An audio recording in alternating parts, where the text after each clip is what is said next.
Então, gente, olá a todos. Eu estou aqui mais uma vez fazendo um vídeo sobre alguns conceitos de psicologia analítica, tá certo? Hoje a gente vai falar sobre a dinâmica da projeção dos complexos, tá? Ele vai ser utilizado nas minhas aulas na UFPR, tá certo? Antes, então, de falar sobre essa dinâmica da projeção, eu tenho que falar sobre os complexos para a gente exatamente poder ter uma noção um pouco clara disso daí, tá? A primeira coisa que a gente tem que pensar nos complexos, tá, é que nem quando Jung fala. Hoje em dia, todo mundo sabe que temos complexos, mas só poucos sabem que os complexos nos têm. O que ele quer dizer com isso? Tá? Ou seja, o que de certa forma isso significa? Antes, então, a gente vai fazer uma pequena introdução sobre o que são complexos, para a gente poder ter uma ideia da estrutura da psique. Complexo, então, é um termo fundamental dentro da psicologia analítica do Jung. De certa forma, foi ele que estruturou e ampliou para a psicodinâmica esse termo. Isso tem que lembrar que o Jung começa a produzir, a teorizar sobre a psique humana no início do século de 1900 e vai até 1960. Então, ele tem uma longa trajetória intelectual. E ele começa exatamente nos estudos psiquiátricos, nos testes de ação de palavras dele em Burgosy, para ele dar conta dessa alteração da psique, das respostas nos tempos, nas diferenças dos tempos de resposta para os testes de associação de palavras. Ele vai trazer esse termo do complexo, tá? E ele vai começar a estruturar então o funcionamento da psique a partir dessa noção de complexo. Por isso que está sendo colocado aqui que o complexo, tá, é um dos modelos iniciais de compreensão da psique do Jung. Posteriormente ele vai começar a incluir outros elementos, arquétipo, consciente coletivo, self. De qualquer forma, esse é um dos elementos básicos da teoria junguiana, tá certo? Tá. Quem quer ter a gente pode ter uma ideia mais acabada do que o Jung entende por complexo no texto Considerações Gerais sobre a Teoria dos Complexos. Ele publica em 1914. E quem quer aprofundar de forma mais ampla, tá certo? Pegar um processo histórico, a relação dos complexos com outros autores precursores, tá? Pode pegar essa ideia aqui, esse texto, essa tese da Maria Paula Perrone, que foi defendida na USP, Complexo, conceito fundante na construção da psicologia de Jung. Tá? O que está por trás de todo o complexo, sempre, gente, é afetivo. O complexo não é algo cognitivo. O complexo é algo afetivo que envolve, então, uma imagem que, de certa forma, condensa toda uma situação psíquica, né, que ele coloca aqui, de forte carga emocional. Tá? Vamos falar um pouquinho a respeito disso.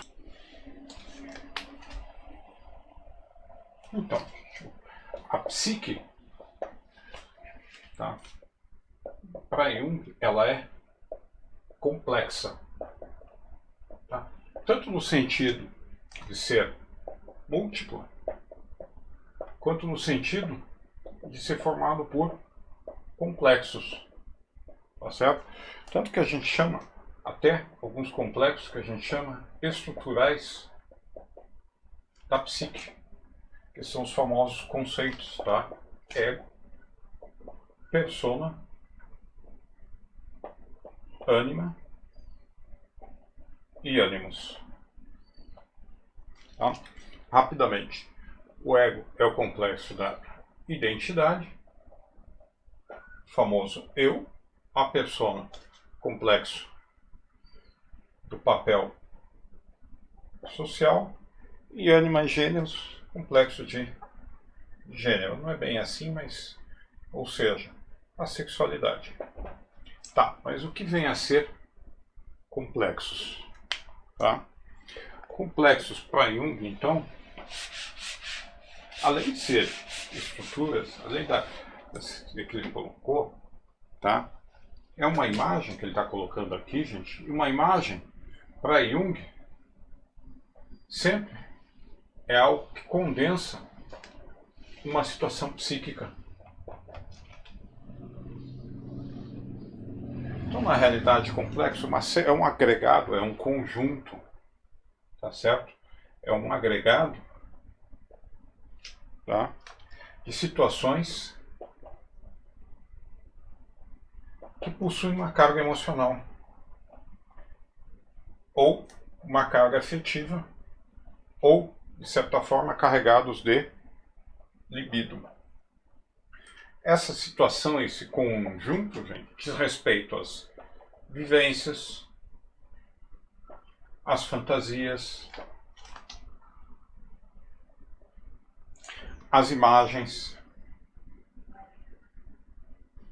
às expectativas, aos comportamentos, tá? Que são ligados a essa temática emocional, a esse núcleo emocional, tá certo? Então, quando a gente fala, por exemplo,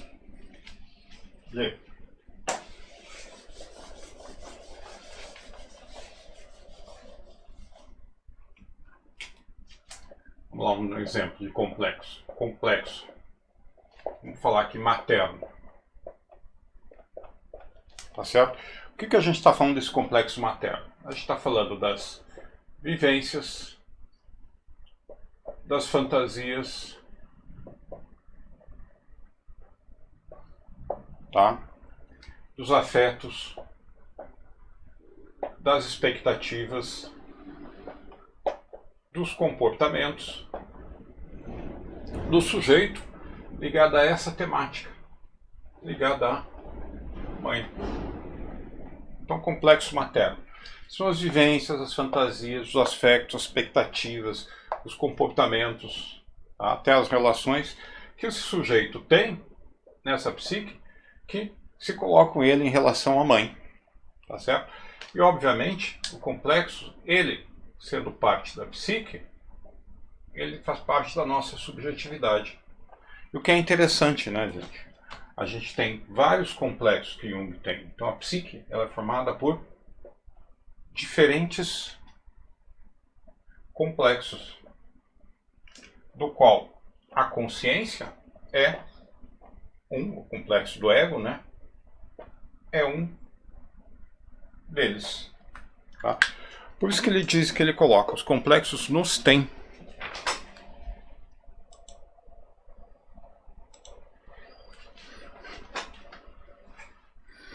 Tá? Continuando aqui. Ele complexo nos tem, tá? E o que acontece? Eles têm uma forte carga emocional. Muitas vezes é incompatível com as disposições habituais da consciência. Já vou explicar isso aqui. Esta imagem desse complexo é dotada de poderosa coerência interior, tem sua totalidade própria e goza um grau relativamente elevado de autonomia.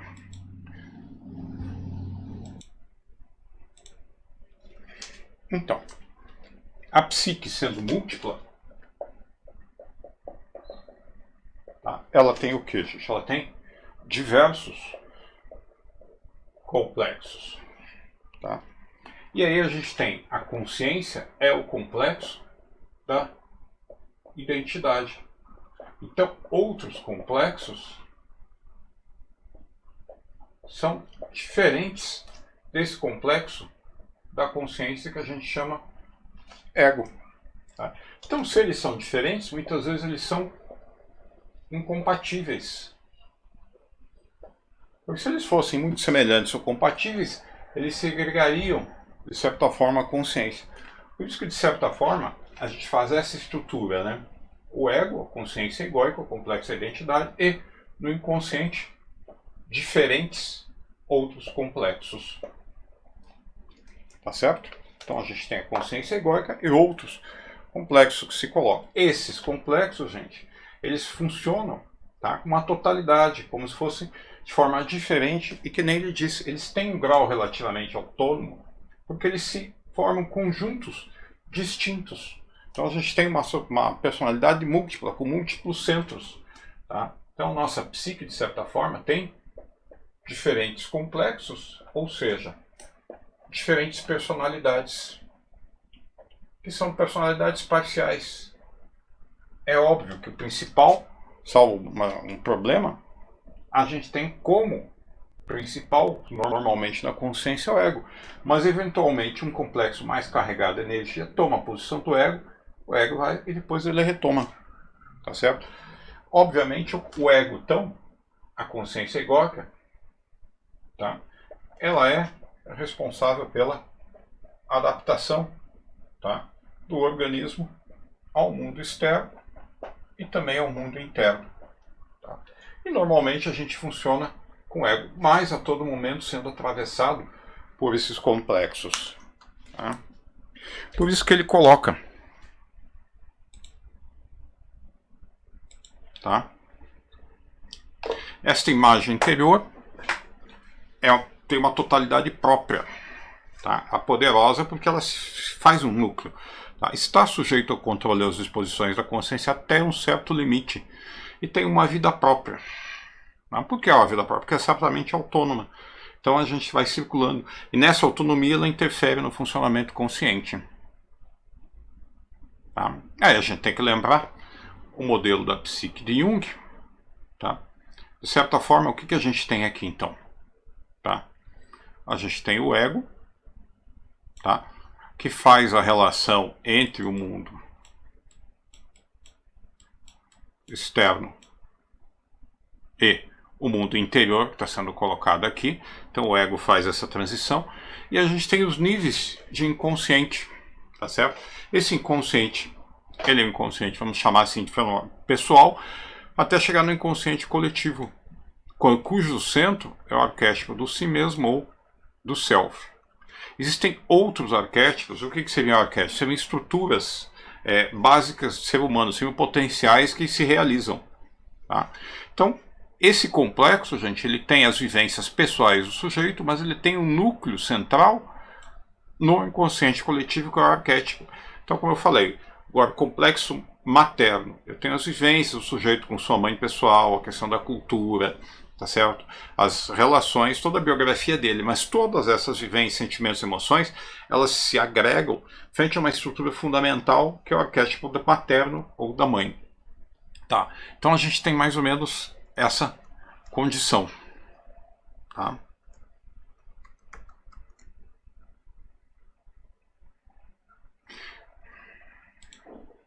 Então a gente tem que perceber que a psique para Jung é uma psique dinâmica. Tá? Ela não para ali. Tá?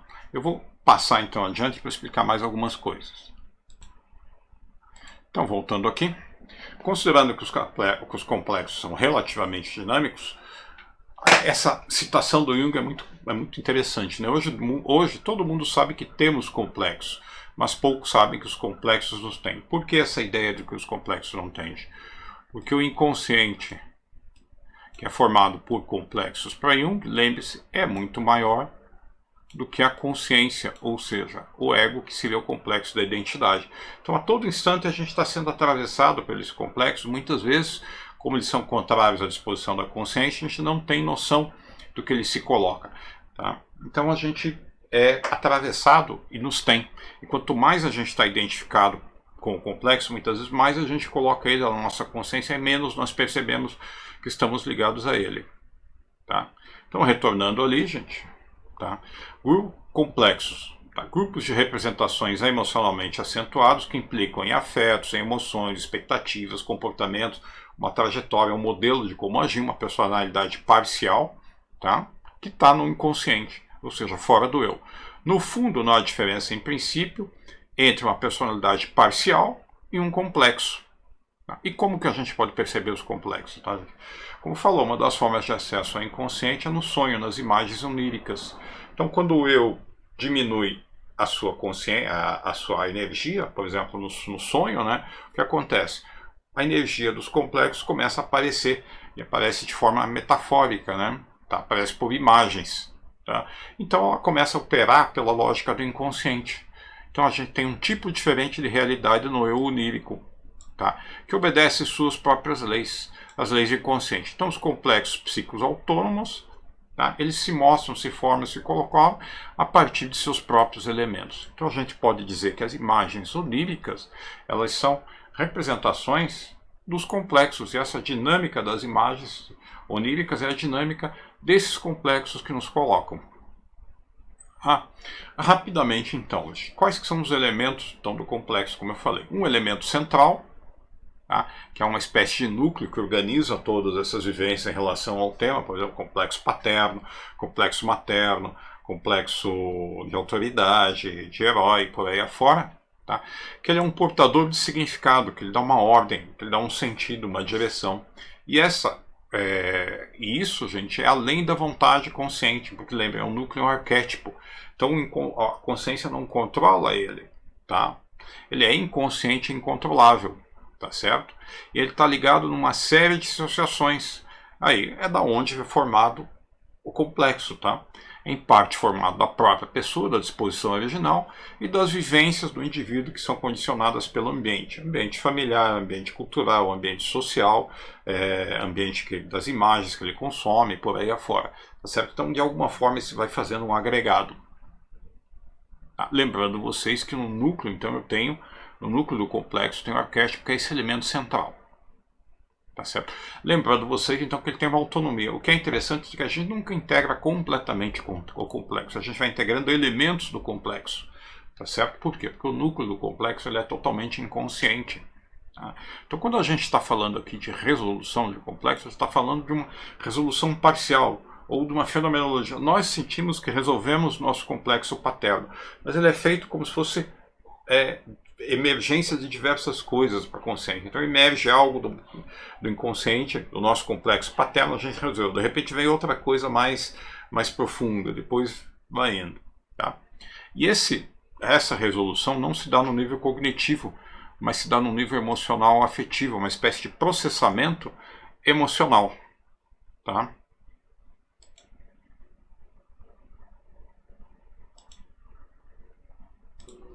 Então,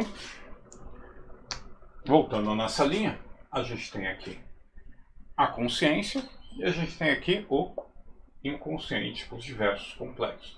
Como o complexo é diferente da consciência, na hora que ele vai se manifestar, entrar em contato, ele é bloqueado. Tá certo? Então, onde que ele vai se manifestar? Ele vai se manifestar com o sujeito vendo fora de si a partir das demandas do complexo. É o a chamada projeção. Tá certo? Então, exatamente isso. Ele substitui a percepção concreta, substitui a realidade concreta por uma imagem do complexo, tá certo? Que ela é estereotipada. Então, eu nunca vejo a Maria como Maria, eu vejo sempre a Maria pelas lentes do meu complexo materno. Eu não vejo a Joaquina como Joaquina, eu vejo a Joaquina pelas lentes do meu complexo materno. Então a projeção, tá? Essa parte inconsciente, como o complexo é diferente da consciência, muitas vezes está em oposição, a consciência não acessa ele diretamente, acessa ele projetado. Tá? E o que é interessante perceber, então, que a gente tem que lembrar, gente, que a dinâmica, o sentido, o que é? É a integração do complexo à consciência egóica, certo? Que a gente faz parte do que a gente chama do processo de individuação. Tá? Então, nessa concepção, o que a gente tem? Tá? A gente tem que, para o complexo se tornar consciente, a projeção, no fundo, é uma forma de contato do eu, do ego, com esse complexo. Tá certo? Nesse sentido, gente, é uma coisa natural e não patológica. Tá? A psique, para Jung, a psique, como ela é múltipla, como ela é composta por complexo, ela é dissociada. Essa dissociação não é patológica. Tá? Ela é natural e integrante da psique. Então, a todo instante, a gente vai estar projetando para fazer o quê? Para tomar contato com o complexo, para possibilitar a integração dele. Então, essa é a dinâmica do complexo. Tá? A gente tem uma espécie de libido, de energia psíquica, de autorrealização ou de desenvolvimento dessa personalidade. Tá? E essa libido é uma libido que busca exatamente essa integração do sujeito. E se você bloqueia o contato, a projeção e o contato com isso, o que você faz? Você cada vez mais vai aumentando essa oposição. Tá? E esses complexos que estão inconscientes são projetados, acabam cada vez com mais energia psíquica no processo de projeção. Tá? Por isso que a gente coloca, tá? Existe uma dinâmica da resolução, e essa dinâmica da resolução é efetiva. E lembre-se, quando a energia é integrada, faça o quê?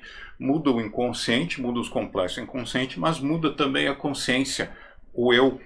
Tá? O ego fica menos estereotipado, menos rígido, mais flexível, com uma capacidade de perceber melhor a realidade, que projeta menos. Tá? Então essa, gente, de certa forma, é esse sentido que eu vou pegar e vou trabalhar nessa fase inicial, exatamente esse processo, no próximo vídeo, de integração ou de resolução dos complexos, e de alguma forma vai trabalhar essa projeção, essa quebra da projeção, esse contato com os complexos, essa integração. Tá? Então o que acontece, né, gente? Então a consciência, então, que a gente está colocando o ego aqui, ele vai se ampliando, tá? As defesas vão se tornando, ele vai podendo, esse eixo que a gente chama ego-self, tá certo? Ele vai se ampliando, ele vai se tornando mais forte, digamos assim, mais consistente, tá? Então eu acho que é isso. Depois a gente passa aí pelo um novo vídeo, tá certo? Então, obrigado então, gente.